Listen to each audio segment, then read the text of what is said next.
میں آزادی کے اس موقع پر آپ سب کو مبارکباد پیش کرتا ہوں۔ آپ سب بخوبی واقف ہے کہ آج ہم سب یہاں جنگ آزادی کی جیت پاکستان 1948 کے شہداؤں اور غازیوں کو ان کی لازوال قربانیوں پر خراج تحسین پیش کرنے کے لیے جمع ہوئے ہیں۔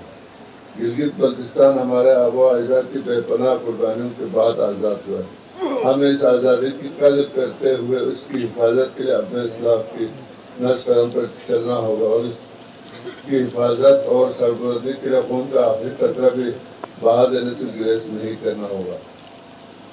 آج کا دن ہمیں اس وقت کی یاد دلاتا ہے جس دن ہمارے آباء و اجداد نے علاقائی لسانی اور شکرواریت کا اسباب سے بالاتر ہو کر خود اسلام کے نام پر متحد ہو کر ایک منظم فورس اور ایمانی طاقت سے دشمن کو شکست دے کر اس خطے کو اسلام کے نام پر بننے والے مملکت عزیز پاکستان کے ساتھ غیر مشروط طور پر اطلاع کر دیا۔ یہ دن جابرانہ قربانی سے ہمارے خطے کی آزادی اور خودارضیت کی طرح ہمارے سفر کا آغاز ہے۔